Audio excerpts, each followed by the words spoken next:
и моите свалени килограми. Да, кажи колко килограма беше, когато започнахме работа? Еми, като започнахме работа, бях около 110 кг, като преди това моя пик, нали, на килограми е бил 124. Знам, че така много жени си казват, добре, тази кожа къде отива? Сподели, правила ли си някакви пластични операции, имаше някаква намеса хирургическа, да си рязала кожа, така, нали? Подкрепиха ли те близките ти хора? Човека, който ми предложи да се свържа с теб, беше моя мъж. Фитнеса не е място само за слаби и за готини мацки. Да пиеш някакви по-сериозни препарати, някаква химия. И какво пиеш като цяло? Сподели? Отначало тренирах вкъщи и може би тренирах вкъщи, защото ме беше срам просто да отида в зала. Със сигурност. Това е Ивелина. Тя е моя клиентка, с която започнахме работа преди около 2 години. Сега ще се опитаме да ви разкажем за нашия път, откъде тръгнахме, докъде стигнахме, какво постигнахме с нашата съвместна работа и ще се опитаме да ви отговорим на някои въпроси, които предполагам, че ще ви бъде интересно да разберете. Така, Ива, здравей! Здравей, Еми! Първо искам да те попитам ти как разбра за мен. За теб разбрах от моя мъж, той те следваше в Фейсбук. Аз изобщо не предполагах за твоята страничка. И така, една вечер, аз вече бях предприела някакви мерки с храненето, нали, стремежа си да отслабна. Мъжа ми показа твоята страничка, показа ми негови познати, които ти си тренирала. Наистина, нали, жени, които са реални, жени, които познаваме и двамата. Така, доста се мотивирах и доста така се нахъсах. Реших да ти пиша. Беше може би около ден-два преди да започне поредното предизвикателство твое. Писах ти вечерта доста късно, може би след 10 часа беше. Да, спомням си. Съгласих се, ти се съгласи и така започнахме нашата работа. Добре, аз пък много ти благодаря за което, защото наистина и за мен е голяма мотивация да работя с такива хора, които виждам, че на 100% се отдават, раздават и постигат страхотни резултати. Някак си нещата са свързани, както аз успявам да мотивирам тях по някакъв начин. Вярвайте ми, дори в момента настръхвам, ако се вижда, и вие мен да мотивирате. С вашите резултати, с вашата отдаденост. Отдавам много голямо значение на това, че ми се доверявате, че разчитате на мен да постигнете резултати, защото знам наистина колко е важен външния вид за една жена и как може това да ти повлияе като цяло на живота. Ще си поговорим и за това. Добре, сега много така ми се иска да те попитам нещо друго. Как успях да те мотивирам? Пробвала ли си друг път да започнеш някаква промяна? Стигала ли си до някъде? Спирала ли си? Връщала ли си се пак от начало? Как успях да те мотивирам? Така, за мен това, което аз открих и разбрах през тези 2 години, малко повече откакто тренирам с тебе, е, че човек в пътя си, независимо какъв е той, дали ще бъде, нали, както в случая промяната, отслабване, дали ще бъде нещо друго, с което се занимава, за мен на човек му трябва другарче. В смисъл такъв, че много пъти съм пробвала нали, разни диети, разни режими, нали, няма да ям сладко, няма да пия газирано, няма да ям хляб, нали, ограничавала съм се, стигала съм до някъде, обаче после всичко се обърква, губя мотивация тотално. Моята най-голяма мотивация беше ти. Непрекъснатата връзка между нас двете, непрекъснатите разговори, въпросите, отговорите, някакси, как да ти кажа, харесвах самото отношение към мене. Еми е един невероятен човек, един невероятен професионалист. За мен е човек преди всичко в професията си, независимо дали ще бъде фитнес инструктор, дали ще бъде доктор, дали ще бъде психолог. За мен човек преди всичко трябва да бъде човек. В смисъл да бъде човечен и да бъде добър. А за мен Еми е точно такава. Много ти благодаря, Иве. Много мило ми стана да чуя тези неща. Аз пък сега искам да ви разкажа малко повече какво се случва, когато някаква жена започне да работи с мен. Какво е важно за мен и какво мисля, че аз успяла да мотивира хората от моята работа. Когато започнах да работя онлайн, знаех, че повечето мои колеги работят последния начин. Някой си взима, да речем, месечна карта, пуска с един линк с упражнения и до там се приключва контакта. Аз обаче много мислех как точно да го направя, какво би могло да накара хората наистина да ги мотивирам, а не да почват да тръгват до някъде, да се отчаиват, да се демотивират и да се връщат пак от начало. И това, което прецених, че наистина ще бъде от ключово значение, е може би така и това, което ти си уловила, държах да имам контакт с хората, които ми се доверяват. И точно заради това работя последния начин. С Ивето и с всички мои клиентки ние имаме ежедневен контакт. Аз всеки ден им пращам видео, общуваме си на Viber или на друго приложение, удобно и за моите клиенти. И всяка вечер им пращам видео.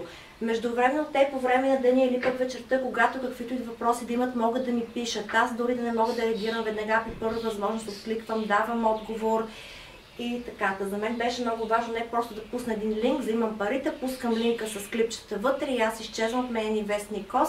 Държах също да имаме контакт, защото мисля, че това наистина е ключово да успея да те мотивирам. Теб и другите момичета, за щастие, мога да се похваля с и други клиентки, с които сме постигнали невероятни резултати. В бъдеще ще ви запознавам и с тях. Добре ли, сега много ми се иска да ти задам и следващия въпрос. Той пък е така,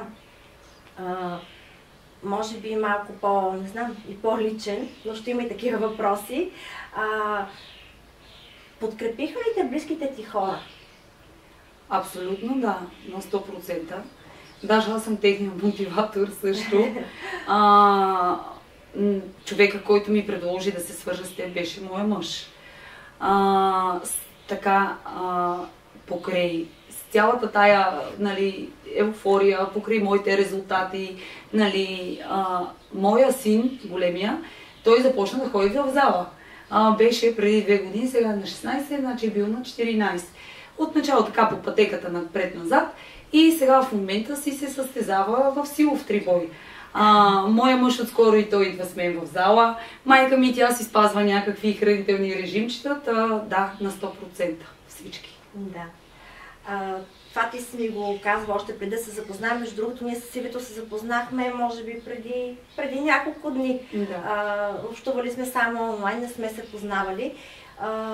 И това, което тя ми е споделяла, докато сме работили през този период, е, че от началото, още когато стартирахме нашата работа, мъжът и така като е видял, че наистина с желание започнала да тренира и да полага усилия за външния си вид и е направила една импровизирана заличка. Сподели, моля те, за аудиторията. Да. Това беше много мило и мен така много ме също разчувства. Да, имаме си едно таванско помещение, старо само за бокуци, деца вика, нали? Поразчистихме си го, поосвежихме си го, поуправихме си го. И така, сега, когато нямам време да отида до залата, нали, ангажименти и така, винаги вкъщи, на тавана и вадим гирите, еластиците. Да, тук пък трябва да спомена и нещо друго. Ивето тренира в зала, може би от около месец и половина, 2, даже не знам дали имаме 2 месеца. Да, защото има опция, когато клиентка работи с мен, да тренираме или в домашни условия, или в зала, вече зависи кой както предпочита и както му е по-удобно. Пък с някой комбинираме нещата, смисъл казват ми, днес мога в зала, утре съм вкъщи и аз реагирам според техните възможности и желания. С Ивето сме тренирали само в домашни условия и всъщност мъжа и направи тази импровизирана заличка, така с гирички, килимче, съвсем така едни необходими неща, дребни за тренировките в домашни условия, еластици и така нататък и направи това таванско помещение, което за мен така, още тя като ми го сподели колко много я подкрепил и как е направил това нещо, ми стана много мило, защото наистина това да те подкрепи най-близкият ти човек може да бъде също още една огромна доза мотивация, даже може би по-огромна от тази, която аз съм успяла да й дам.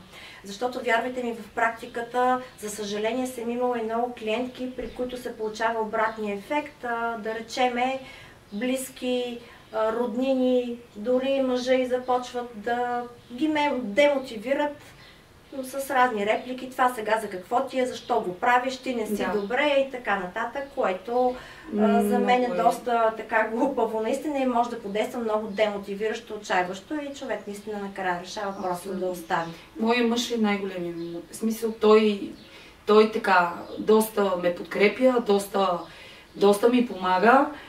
Даже в случаи, в които примерно сме на почивка и аз така реша нещо тайничко да си похапна по-различно или по-вредно, ти нещо май започваш да прекаляваш, ми се струва. Винаги ме вкарва в правия път. Може да носи една моя снимка, да смага да те плаши с моя лика. Винаги ме вкарва в правия път той. Да, браво, страхотно да го поздравиш. Сега ми се иска да те попитам, какво ти беше най-трудно? Кое изгради най-трудни навици? С тренировките ли, с храненето ли, с пиенето на вода? Знаеш колко е важен също и приема на вода. Кое ти беше най-трудно? Така, с тренировките не съм имала никакъв проблем. Тренирах си всеки ден, без проблем, изпълнявах всичко от до, както си е реда. Най-трудното нещо ми беше храната, хранителните навици. Някакси моето ежедневие беше нещо сладичко, нещо чипче, нещо безалкохолно. Най-трудно ми беше сладкото. Но пък аз това харесвам в твоя режим, че ние живеем за неделята. Кръга на шегата. В неделя може да си хапеме всичко, каквото искаме. И така постепенно се изгражда навик. Всичко става с упоритост, с желание и с времето. Нищо не става от днеска за утре. Просто трябва много желание. Така е, да. А кога наистина успя така да се пристрастиш вече към този начин на живот? И от към тренировките, и от към храненето? Може би година... Резултата ли те мотивира? Да, кое най-вече резултата. Аз по принцип съм такъв човек, че когато се захвана с нещо и когато имам някаква цел в живота си, искам да я постигна на 100%. И ме мотивираше също доста и до голяма степен огледалото. Даже до ден днеска, въпреки че съм свалила вече 50 кг, откакто съм се запознала с теб и сме започнали да тренираме и да спазвам режим. И сега, като се погледна в огледалото, си казвам, не, има още какво. В смисъл, човек трябва да си постави цел и да я следва. И просто да бъде отдаден на нея. Да, и аз съм на това мнение, че всъщност когато изискваме повече, това ни води към борба и да постигаме още повече. Абсолютно. Да, ти наистина имаш едни страхотни резултати и както споменавате, вече сме свалили над 50 кг за тези 2 години, но разбира се, тя сега вече има съвсем други цели. Абсолютно. И аз пък и казвам, че всъщност това е бил така по-лесният период. Да, защото наистина от тук нататък става по-трудно да оформим вече тялото, да доизчистим така мазнинките, които са останали все още в някои проблемни зони. И сега вече е по-голямата борба, но съм сигурна, че тя ще се справи. Абсолютно, да. Не се отказваме. Сега вече аз и да искам не мога да се откажа. Просто няма как. В смисъл, това е един много дълъг път, който при мен премина в начин на живот. Залата ми доставя удоволствие. В смисъл, отначало тренирах вкъщи и може би тренирах вкъщи, защото ме беше срам просто да отида в зала. Със сигурност е била така. А сега разбирам, че просто не е имало нищо срамно. Една пълна жена. Даже аз като видя в залата някоя по-пълничка жена, просто много и се кефя. И си казвам, супер, браво на момичето. Да. Така, позволяваш ли си по някакъв начин да ги мотивираш тези жени, да й кажеш 2 мили думи, защото много често има нужда някой да ги подтикне, да им даде увереност. Да, много често се заговаряме така, особено в съблекалнята, по време на преди тренировка или след тренировка. Даже и вчера имах една такава случка и момичето ми казва, ама аз се чуди откъде си ми позната, а ти си отнея ми страничката. Да, тя е виждала снимки. Просто, да. Защото и аз се лавя много пъти в така по-пълничките ми клиентки, когато стартираме работа, наистина при тях има една психологическа бариера, която трябва да превъзмогнат. И много често казвам, че човек трябва преди всичко да заобича себе си, независимо как изглежда. Трябва преди всичко да се обикне, защото само човек, който наистина се обича, може да положи някакви усилия да промени външния си вид. Знам, че той не е най-важен, разбира се, но нещата са свързани. Само когато се обичаш, искаш да бъдеш по-добра версия на себе си, независимо дали ще бъде в духовен план, в физически и така нататък. Така че наистина на много пъти тези жени имат нужда да им се вдъхне увереност. Абсолютно. Да погледнат вътре в себе си, да се обикнат такива каквито са, за да могат да почнат да правят първите стъпки към промяната. Само човек, който се обича или когато обича някой друг, прави нещо добро за него. Съгласете се, че е така. Аз бих добавила и бих така казала на по-пълничките момичета, просто да не се замислят. Нека, ако им се ходи на фитнес, да отидат на фитнес. Ако им се ходи на аеробика, да отидат на аеробика. Фитнеса не е място само за слаби и за готини мацки. Даже напротив, аз винаги съм се възхищавала на такива жени, че отиват и че полагат усилия, нали, и че дават нещо от себе си, да направят нещо за себе си. Просто аз изгубих 2 години в това, защото просто беше ме срам да отида в залата, наистина, признавам си. Да, защото ние с Ивето, спомена го, от около месец и половина, няма още и 2 работим в зала, преди това тренираше само в къщи. Да. И дойде момент, в който тялото й просто изпадна в един застой. И тук аз положих усилия да я убедя, че трябва вече да се замисли и да прехвърлим тренировките в зала, да започне да работи с тежко. Момичета, сега е момента да кажа да не се страхуват от работата с тежести. Това е мит, че когато човек работи с тежко, става някакъв огромен, краката му стават огромни, бицепса му става огромен.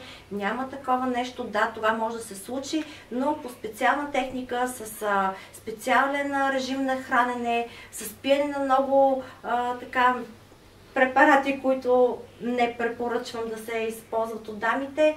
Така че не се притеснявате това нещо. Когато човек тренира с тежко, тялото му гори много, за да може да се възстанови и часове след приключване на тренировката.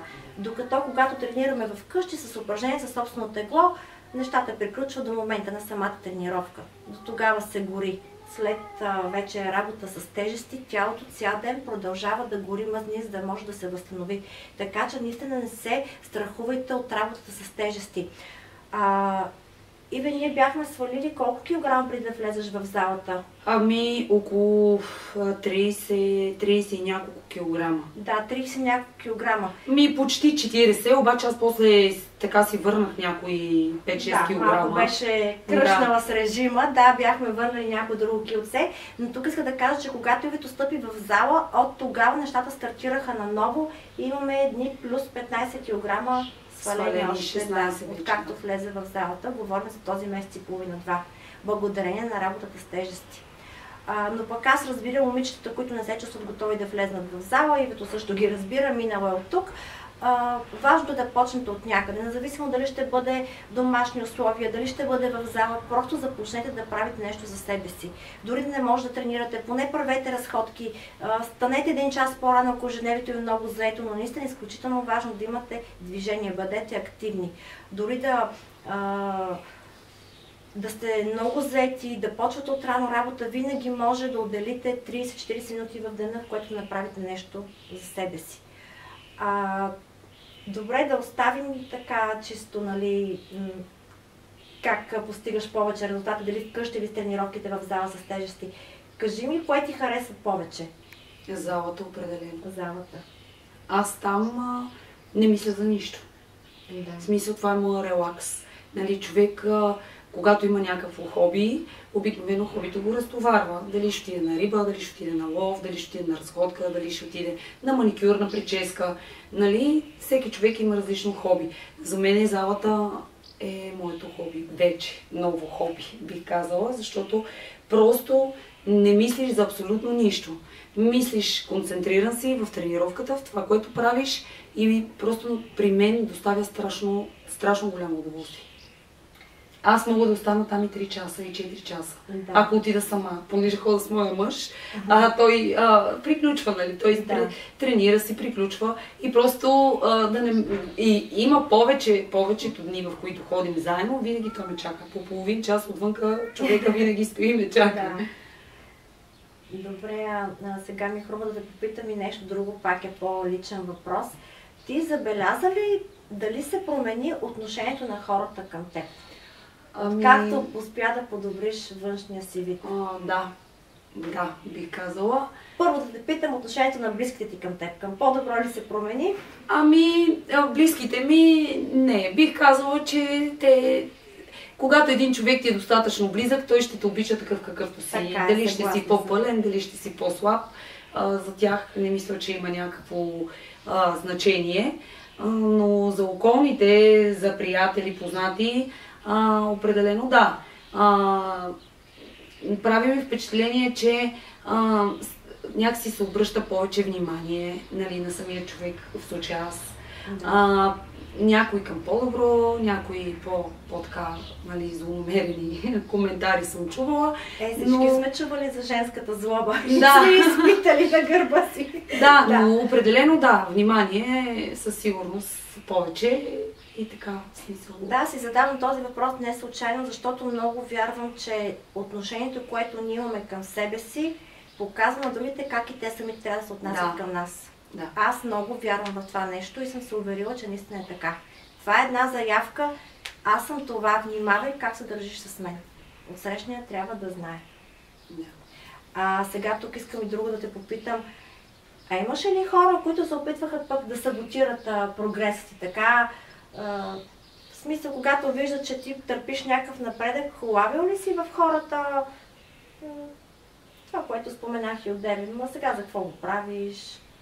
Това имало ли хора, които са те опитвали да те разобедят? Но вече си добре, що не спреш? Имало е, да. Да, имало е доста такива хора. Супер си, не дай повече, ще погрознеш, ще се сбръчкаш. Имало е. Да се сбръчваме така или иначе. Определено има. Сега си супер, не ти трябва повече, ти си висока жена, не може да си толкова слаба. Имало е, да. Като цяло идеята на това видео в момента е, много ще се радвам да успея дори още един човек да мотивирам по някакъв начин да тръгне към промяната. Тук искам да те попитам, мислиш ли, че наистина това наше видео в момента би могло да подейства мотивационно на някой? Мисля, да, защото мене много такива видеа във времето, когато съм била по-пълна. Било то, нали, в социалните мрежи, сега няма да изброявам точно къде и какво. Много са ме мотивирали жени, примерно, които са тежали 120, 130, 140 кг и изведнъж една снимка на 60-70 кг и съм си казвала, искам и това да се случи. В смисъл, искам това да се случи и на мен. Искам и аз така някой ден да се похваля с моята 120 кг снимка, нали, и моите свалени килограми. Да, кажи колко килограм беше, когато започнахме работа? Като започнахме работа бях около 110 кг, като преди това моя пик, нали, на килограми е бил 124.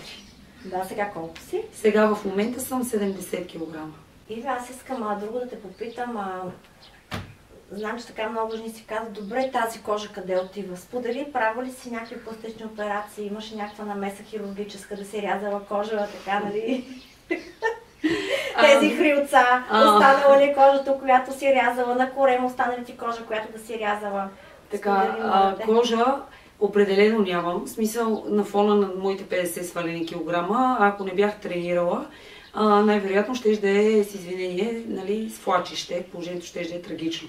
Но идва и момента, в който сега си давам сметка колко е важно още в тинейджърска възраст човек да се осъзнае по някакъв начин и да се погрижи за себе си и да не си причинява такива щети по тялото, защото да, аз нямам кожа, нали, никъде нямам кожа, увиснала, но имам много стрии. По корема имам дълбоки стрии, които са ми, нали, вследствие на 2 бременности, в които едното беше доста едро бебе. По краката си също имам доста стрии, което е доста пагубно за тялото. Особено при свалянето на килограми, кожата се събира, но стрията си е белек и няма как да се свие. И просто самата кожа в тази област е малко по-отпуснала, но кожа, като висяща кожа, нямам кожа. Да. Да, знам, че нямаш, но исках, нали, ти да потвърдиш, че наистина не си прибягвала към някакви пластични интервенции, да си рязала и така нататък. Никога не. А пък белезите, стриите, това ни е така един спомен от бременността, така че можеш и да им се наслаждаваш. Така е, да. Това да е проблема. Друго, което също ще докоснем и тази тема. Сподели, моля те, и този така въпрос много се разтегля, много се говори по темата. Някога карал ли съм те да пиеш някакви по-сериозни препарати, някаква химия и какво пиеш като цяло? Сподели на Така, аудиторията. никога не съм приемала нали, такива препарати по-сериозни, химии и така нататък. Единствените неща, които приемам, са хранителни добавки от сайта на ЕМИ. Кажи какво пиеш, ще бъде интересно със сигурност. Приемам L-карнитин преди тренировка, приемам Акваалт за изхвърляне на излишната вода, приемам протеин, нали, за грижа така на мускулите, приемам аминокиселини също след тренировка, приемам колаген, вечерно време и Лейди... как беше? Лейди Бърн, да, Фет Бърнара. Да, и него също приемам. Скоро ще приемаш и Лейди Дрим. Може би още утре. Това са добавките, които аз приемам. Но такива по-сериозни химии, нали, за отслабване или растеж на мускули или такива, не, никога. Да, не случайно го задавам този въпрос, защото обикновено веднага най-лесно кой знае тая какво е пила и така нататък и сега тук, нали? Значи ние сме имали даже една ситуация с тебе, сега си спомням. В един период така на застой бях миналото лято и даже те бях попитала специално за един препарат. Искам да ви кажа, че Еми автоматично ме отряза. Просто ми каза не. Ами да, аз когато имала съм така, нали, в практиката си момичета, които са искали да пият някакви хапчета. Аз съм казвала моето мнение, че съм категорично против, но вече ако някой реши на собствена глава да взима каквото и да, не съм аз човек, който може да му забрани, да го спре и така нататък, но поне от мен такъв съвет или препоръка със сигурност нито Ивето, нито пък някой друга клиентка е получила да съм ми казала, вземи и пий, яди какво си.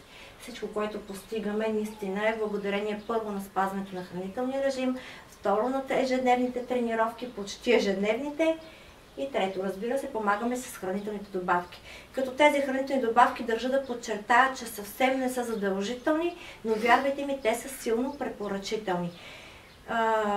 То самото наименование хранителна добавка значи, че това са неща, които ние реално си набавяме от храната, просто тук съставяме по-концентрирани и могат да засилят самото действие.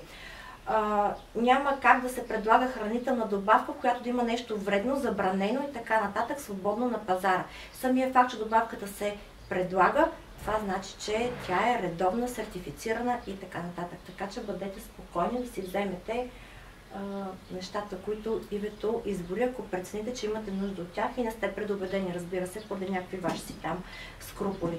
Пак казвам, не са задължителни хранителните добавки, но вярвайте ми, те са силно препоръчителни. Иве, преди да започнем работа с теб, ти каза, че мъжът ти те е мотивирал да се свържеш с мен и ти е показал резултат на някои мои клиенти. Кои бяха те? Едното момиче беше Ирена, се казваше. Да. Те така се познават с моя мъж. Другото момиче беше Ива.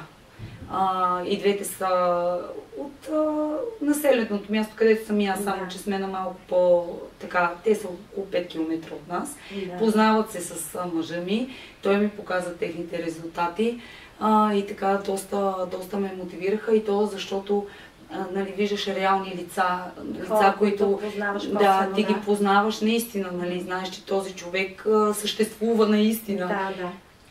Да, наистина Ивето и Ирена са други мои момичета, които имат страхотни резултати. Макар че с Ивето имахме малко задна, в момента сме в един застой, но тя пък не се отказва, продължава и аз съм сигурна, че много скоро ще подобри това, което беше постигнало. Аз за това така силно се надявам, че и не само видеото, и колажите, които качваш мои, нали, не само мои, на други момичета, доста повлияват и доста мотивират. Доста. Поне лично мене, други хора са ме мотивирали много също. Да. Особено за моето начало, нали, Ивето и Ирена доста ми помогнаха да се мотивирам и да реша и да кажа да, това е човека, аз искам да опитам, искам да видя дали при мен ще се случат неща. Вие, Ренче, благодарим ви. И вече спомена, че преди да се прехвърлим в залата, си имала така период на застой. И изобщо през тези 2 години имаш ли пак моменти, в които се сриваше? Имала си така по-демотивационни периоди? Сподели? Да, имала съм. Миналото лято така заседнах на едни 78 кг и просто каквото и да правех. За мен, нали, сега вече кантара не е най-големия мотиватор, но от началото кантара беше също. Да. Просто като виждах, че цифрите не върват надолу и си казах, леле, аз нищо не правя, нищо не се случва. Да гладувам ли, какво да правя сега? Нали, смисъл това се случваше в мозъка ми. И даже много пъти съм си казала, аз сега ще гладувам, няма да ям, за да видя какво ще се случи. Дали ще тръгне този кантар надолу или не. И така нещо получи се като един магиосен кръг при мене. Започна летния период, започна ходенето по почивки, така се доста бях поотпуснала, хапвах си, и може би това, че не виждах цифрите да върват надолу, просто оставах като не бях толкова мотивирана. Все едно се разочароваш от себе си. Абсолютно, нямах това желание. Нито... Може би си казва, значи те прекъсвам, че явно се стигнал до някъде и това ще... Много пъти съм си го казвала. Казвала съм си, това е сигурно повече няма как да стане. След като не върват нещата надолу, просто няма как да стане. Това ми е предела. Постигнах най-доброто, на което съм способна. Абсолютно. И така, започнаха почивките, започнах да си хапвам, започнах да си пивам до един период, в който пак, нали, мотивирах се, започнах да си спазвам режима, така не може да останеш, трябва да се свалят тия килограми. Започнах си режима, тренировчиците вкъщи продължавах да си ги правя и тогава с тебе пак, нали, доста често си комуникирахме и тогава ти ми каза, Иве, време е просто вече да влезеш в залата, да видиш, че там просто натоварването е по-различно. Да включим тежест. Да включим по-тежко. Дали ще видиш, че нещата ще тръгнат пак. Да, и Ивето тук трябва да мине една психологическа бариера, да се почувства уверена и да види, че в залата... И реално моето ново начало е, когато започнахме преди около 2 месеца. Да, когато влезе всъщност и в залата. Да. Да, аз тук много така, това е хубаво, че засегнахме тази тема, нямаше да се сетя, относно застоя в килограмите. Много момичета наистина съдят за своя прогрес по самата цифра на кантара. Когато те видят, че тя не мърда и се демотивират момичета, това е абсолютно грешно и сега ще ви обясня защо. Тренирайки и хранейки се правилно, ние може реално да не мърдаме на кантара, но пак променяме съотношението между мускулна маса и мазнина. Така чисто визуално, съгласи се, че е било така, Иве. Да. Тялото ти визуално изглежда по съвсем различен начин, много по-оформено, стегнато и различно, макар и кантара да стои на едни и същи цифри. Освен това, самия мускул е много тежък и плътен, което на кантара може да отразява по-висока цифра, а пък мазнината е обемна и е лека. Именно заради това може да се получи това съотношение между килограмите. Те да стоят на едно място, а в същото време метъра да намалява и тялото визуално да изглежда по-различно. Защото ние храним и изграждаме мускул, който много тежи, той е плътен и тежък, чиста и мазнина, която реално може да не дава чак такова отражение на кантара, но пък визуално при повечето жени, при повечето жени, както и при мен беше, кантара е много важен, което не бива да е така. И не бива да ви отчаива това, че кантара не върват цифрите надолу. Непрекъснато. Да. Те пак тръгват, ето Ивето си го доказва, но просто е нормално да има и такива периоди на застой. Но сега вече просто не ми... Смисъл, прави ми впечатление, че да не ми прави впечатление. Стоя примерно седмица-две на едни килограми, но това в никакъв случай не ме отчаива. Знам, че когато човек се грижи за себе си, когато човек полага усилия, когато човек изразходва енергия и се храни правилно, няма такъв случай, в който да сме останали на едно ниво. Просто няма такъв. Да, както се казва, никой не е съжалявал. Абсолютно, да. Тук се сещам нещо, докато Ивето говореше от тебе по въпроса за отпуснатата кожа. Друго нещо се сещам да кажа, аз си го мислех, докато ти говореше, но в последствие забравих. Момичета, такова увисване на кожа може да се получи, ако да речем, вие сте качили много килограми, дали сте нарушили храненето си, дали сте изпаднали в някакъв по-заседнал начин на живот, дали поради бременност качвате килограми. И такова увисване на кожата може да се получи, ако да речем се сложите изведнъж, както и като си казва, сега спирам да ям, почвам да гладувам. Ако се подложите на глад, рязко смъкнете килограми и така самата кожа просто не се събира. Вие губите мускул, тази кожа не се свива и остава увиснала. Тогава вече наистина може да се махне само оперативно. Но когато нещата се случват, макар и по-бавно, както виждате, процесът при е продължил 2 години, макар и по-бавно, но качествено, с правилно хранене, без рязка загуба на килограми, с градене на мускул, чистене на мазнина. Тя пие колаген, както спомена, който също помага, кожата се събира, има време да реагира, нещата се случват бавно, качествено и не се налага пластична намеса, за да се реже тази кожа. Тя просто не увисва, тя се събира. Може да увисне, както казах, ако човек се подложи на рязка загуба на килограми, не пие вода, гладува и тогава вече наистина после няма как тази кожа да се събере, освен да се реже. Иве, сподели на хората, много ли съм гадна на тема хранителен режим? Тормозя ли те, карам ли те да гладуваш? Не, в никакъв случай. Ми режимите са много леки и много лесно изпълними. Бързо се приготвят всички храни в режима. Имаме си ден, в който можем да си хапнем абсолютно всичко. При мен проблема по-скоро беше психологически.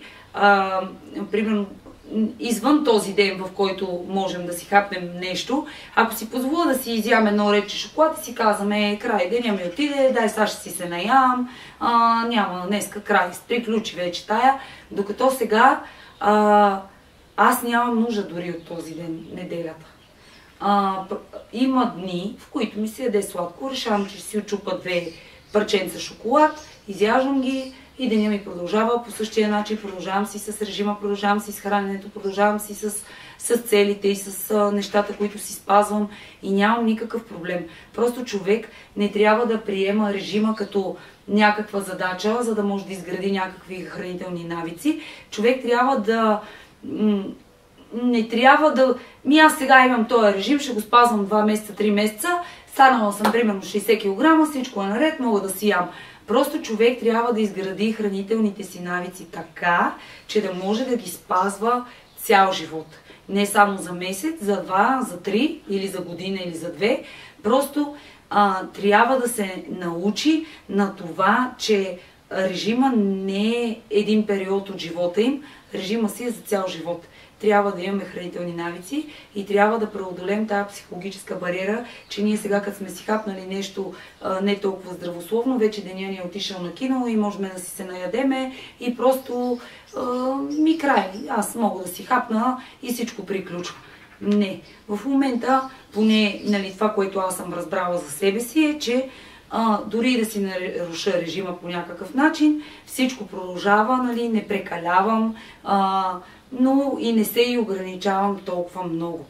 Защото всяко едно прекалено ограничение води до отказ. Така е, да, просто не трябва да се спада дали в една, дали в другата крайност. Да. А пък и плюс това мисля, че правиш достатъчно тежки тренировки, ние достатъчно сме забързали и самия метаболизъм, така че това, че от време на време ще си хапне 1-2 парчета шоколад, по никакъв начин не би саботирало нашия прогрес или пък резултатите, които сме постигнали. Докато говориш, се сещам така, в практиката си съм имала случаи, в които, да речем, клиентка ме пита, праща ми режима, тя го поглежда и колко време така. Да. Еми цял живот. Аз си казвам, от теб зависи, аз ми казвам цял живот, да. В смисъл това наистина трябва да ти стане начин на живот. Като разбира се, когато се изготвя хранителния режим, аз го правя с храни, които според отговорите, които ми е дала клиентката, изготвям режима и това е вече начинът, по който тя трябва да се храни. Като тук нататък промяната по менюто, ти знаеш, и при теб няколко пъти сме променили режима, промяната по менюто идва в съотношението между въглехидрата, грамажите и така нататък. А не да речем, когато някой клиентка ми каже, този режим ми омръзна, давай сега да направим нов. В смисъл, аз не мога да направя нов режим, в него да включа торти, шоколади, сладоледи и яш домашни банички направени, с точни кори от баба. В смисъл не е то, това е режима. Това са позволените храни. Промяната може да бъде, когато се променя режима, в съотношението, както казах, грамажите, приема на въглехидрати и така нататък. Но като цяло храните, които трябва да приемаме, са тези. Разбира се, Ивето в никакъв случай не се налишил нито Ивето, нито пък друга клиентка. Ние не правим диета. Аз съм категорично против спазването на каквито да било диети, защото при всяка диета има лишаване на организма от някои важни